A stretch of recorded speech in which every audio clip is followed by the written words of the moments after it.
about that. My point is, well, if that's the origins of Orphan Red, where did Orphan Blue come about? And also, if I do tune into Orphan Blue's videos, what sort of thoughts should I be having, Sasha? When I started Orphan Blue as a channel, I made it separate from Orphan Red. I didn't just start uploading content to Orphan Red that might offend people.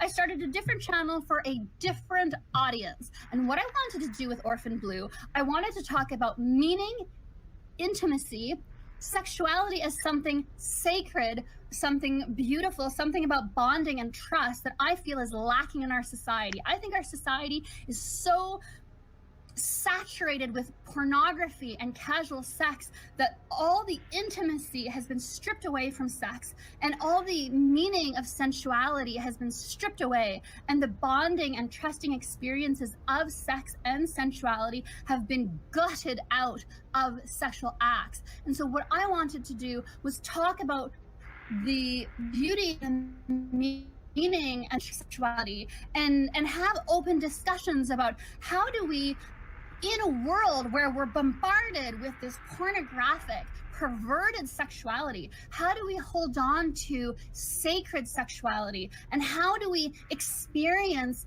beautiful, intimate sensuality? How do we go about doing that? That's what I wanted to explore with Orphan Blue. But unfortunately, there were too many porn-addicted, sado perverts, and I ended up having to remove all the videos, put them all to private, because it's gone too far.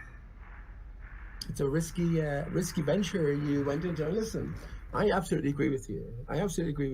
The love has been taken out of lovemaking. And, well, I've sort of come to my own conclusions in a different sense regarding the whole process and what is actually going on. And I'd be interested in a different sense, or on a different occasion, to find out your point of view on it. And it's all about, for the male, the retention and, I guess, redirection of the potent fluids or the seminal fluids. You know, and it's only by succumbing, if you forgive the term, to temptation that we rid ourselves of this. And this is what all the porn is about. All the temptation is everywhere. Right?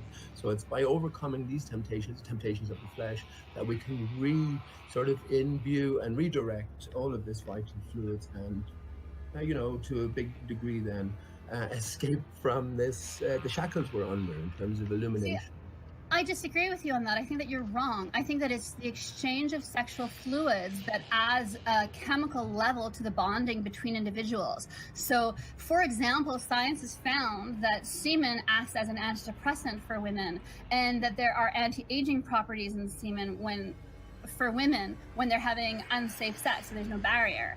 And there are chemicals in the fluid that women secrete during sex that men also absorb. And so to me, I think you're completely wrong about your approach.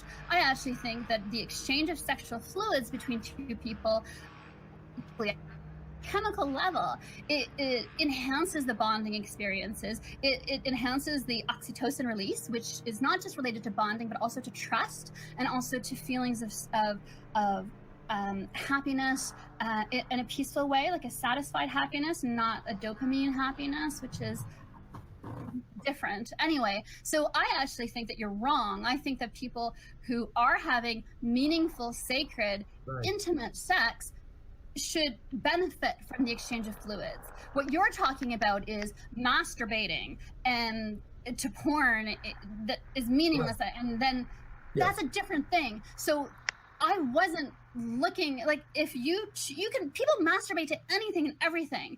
People masturbate to the checkout girl at the grocery store who's all covered up in her grocery store outfit because they have a crush on her. So it doesn't, people in countries where all you see is a woman's eyes through her veil masturbate to ideas of the woman behind the veil because her eyes were so well lined, or they made a little of illicit eye contact for a moment, and so they will masturbate about her. They don't even know what she looks like. All they have is her eyes. Have you ever done that, Sasha?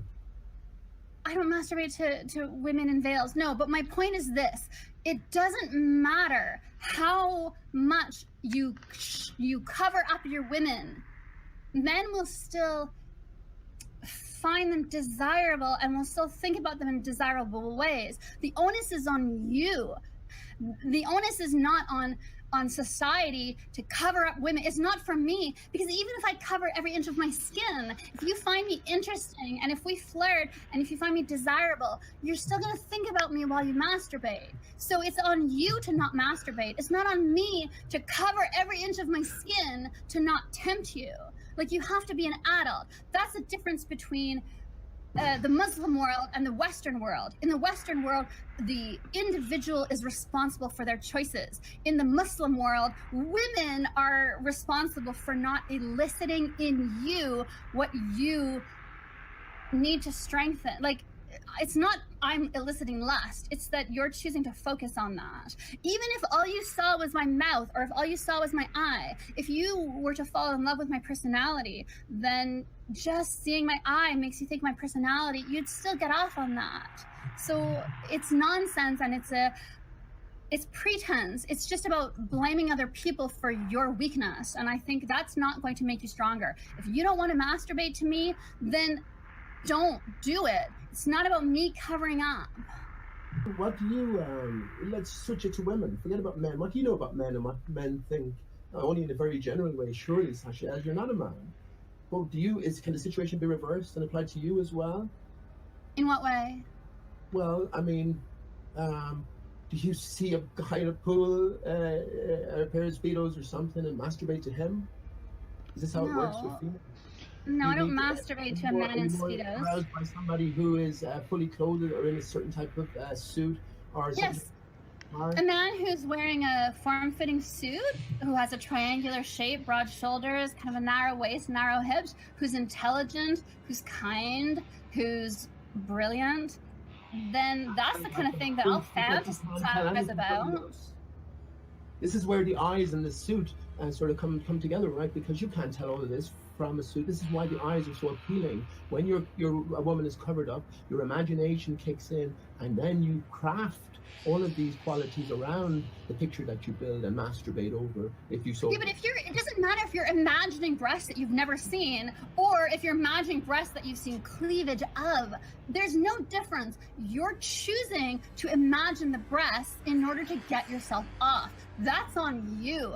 That's not on me. I can cover myself completely. And if you want to, you can still imagine my breasts and fantasize about them while you're getting yourself off. So this idea of blaming me for showing cleavage is utterly ridiculous, because in order to conform to that kind of society where women have to take responsibility for your lustful urges, then we have to move to Saudi Arabia, where women are completely covered, because that's the only way. And even then it won't work. Even then, you're going to fantasize about her eyes and her veil, and you're going to create an imaginary body of her that you'll fantasize to and get yourself off to. So this is just a way of reducing your guilt by removing the responsibility of your lust and your fantasies and your masturbation from yourself and forcing it onto me. That's irresponsible and it's childish. You're an adult male, and take responsibility for your own lust and your own desires and what you do with it. You can think of something else. If you don't want to masturbate about me, don't go to my Orphan Blue channel. Or better yet, don't think about me when you're alone late at night. Read a book. Think about something else. Write a poem. I don't think I ever have. I think you're projecting somehow, Sasha. So then why are you complaining about Orphan Blue? Why are you asking me about Orphan Blue? If you've never looked at it, then why does it bother you if it's not part of your life? Did you say asking, or maybe I misheard? I'm not asking anything. Okay, that's better. Yeah, I'm not asking. Better? No, wait a minute. Don't be rude in that kind of a stupid way. Are you not used to... That's disrespectful. But are you not I didn't say assing. You misheard me. And what is your point? What is your point in calling me on saying assing instead of asking, because you didn't hear the K? Because I have a bit of a weird accent. What is your point? What are you trying to emphasize by my weird accent that you didn't understand the K because it was a softer K? What is it that you're trying to communicate to your audience by emphasizing that? It was a joke. If you rewind back, you'll see. Not funny. I don't care. You don't know me.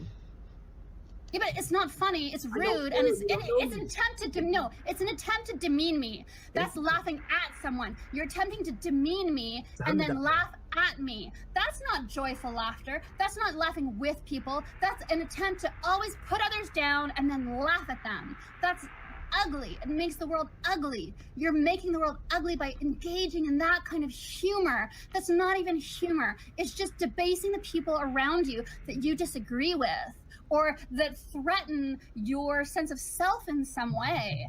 That's disgusting. Very astute of you, Orphan Red. So what else do you know about me? Very little. What other questions do you have that you want me to answer? What do you think of Patricia Steer, Orphan Red?